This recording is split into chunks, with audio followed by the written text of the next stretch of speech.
let's take a look at one of my favorite controllers on the Nintendo, the NES Advantage. It's a pretty neat controller, but it's not my favorite controller. My favorite will probably be the Max on the Nintendo Entertainment System. So you got your little joystick. The joystick's a little bit stiff and a little small, but and you also got two really giant buttons, but sometimes you gotta like push them down in order for them to work, and sometimes they'll get stuck under there. These little dials are so how fast you want the turbo function to go. These turn on and off the turbo function. This, I don't know, it serves really no purpose. It just says what player is who, but it doesn't really matter. That's your select button, start, and this is slow. It pauses and unpauses extremely fast, so it gets a slow motion feel. But overall, it's a really good controller. It's pretty small though, with my big hands, so I don't really need to hold it like this the entire time. I can just pick it up and move the controller around. This is showing comparison between the Sega 6-button joystick and the NES Advantage. Personally, this one is better. Like, I wanted this controller before I even had the system. Like, it's got a really huge ball that you can just you can grab easily. It's got turbo functions here, kind of like the ASCII controllers, or ASCII. ASCII. I don't really know how to pronounce it. You got, if you want it to be a 3-button control or a 6-button control right there, can't hardly see it. You got your start button, your mode. I have no idea what that is. And this is how fast you want the speed, kind of like the dials on the NES Advantage. And these are giant buttons that are easy to push, and I love them so much. And the joystick is easy to hold. It's got a little like a dip there too for your hand, and it sort of rests there while you play. It's a nice feature. This is the controller compared to my smallest system, the NES top loader. I'm not sure if the Super Nintendo Junior, I also have that, but I'm not sure if that's smaller than the NES Advantage or not. I just don't have them side by side right now. But probably my biggest system is the Xbox 360, and I thought my regular Nintendo was huge. But yeah, the controller, I think it's actually bigger than that. Holy crap. Yeah, the NES Advantage is actually slightly bigger than the top loader NES. If you're going to get a third-party Super Nintendo control, I'd stick with this. This is really neat.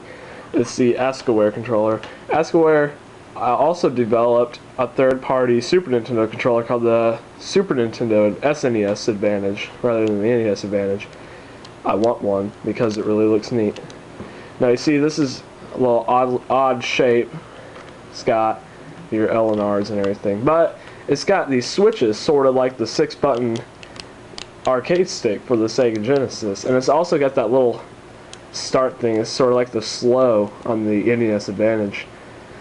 I've actually played this one more than the actual controller when I was a kid. I don't know why, but notice that the colors are that of a Super Famicom. It sticks with the original colors. That's in comparison with the regular Super Nintendo controller. This is much smaller, but it feels more. This is better. This is better right here. But this is still pretty good too. If you like getting random weird third-party controllers, this is one that you need to get. I'll be honest with you right now, I extremely hate this controller, and this is not the dog bone controller. This is those like reproduction clone consoles, or whatever they are, like those retro consoles that's like 8 consoles in one. You can play everything on it. I hate those systems because they don't work as well, and they always come with these dick controllers. Like, it's not that bad. I've seen worse. The A and B buttons are alright, but it's like you gotta press them all the way down for them to work. But the D-pad, god dang, I hate this D-pad. It's one of those D-pads that does this. Like, if you look closely, it does this. It pushes all the way down like it's its own button, and that really screws you up. Because, like, I'll be playing Super Mario Brothers, and there's this part where you got, like, I like to do, where you duck and you can get more coins, but it's for you when you're like little.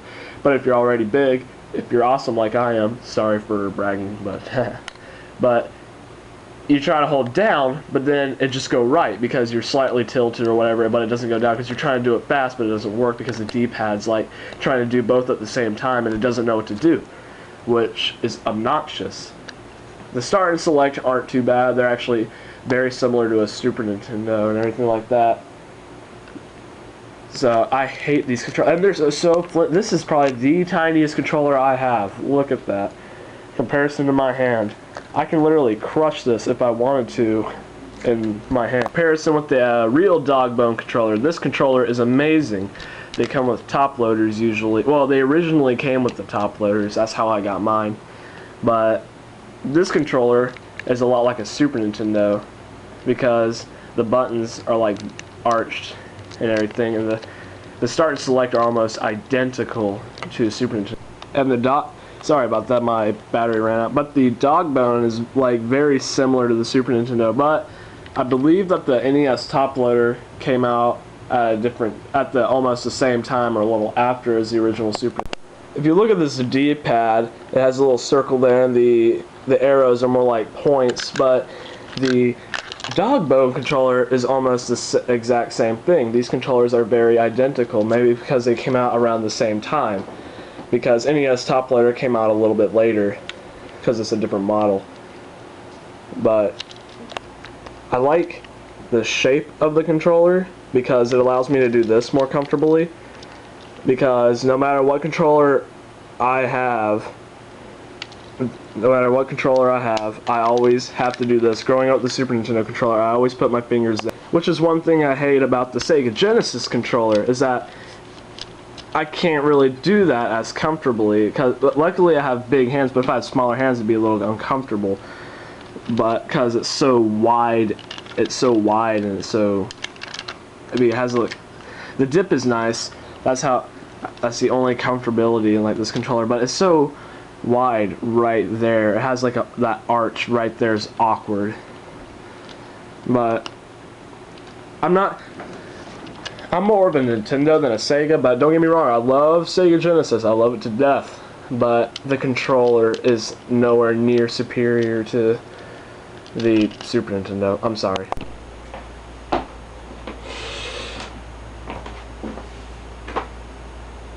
Hi, my name is Orion, the Ninja Gamer.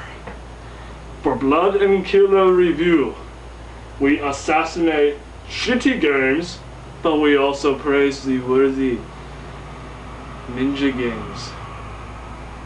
If you liked my video on controllers, because I was not in this character whatsoever while filming it, then you can subscribe to Blood and Killer Reviews channel. Also, you can subscribe to Cho Ninja's channel. I forget the numbers, but just type in Cho Ninja. His most popular video is Little Alchemy or something like that. But he reviews a lot of Flash games. Subscribe to him. While you're at it, you can also subscribe to my man Jackson. He's not a ninja, but he's still pretty cool. Thank you guys, and have a most excellent, radical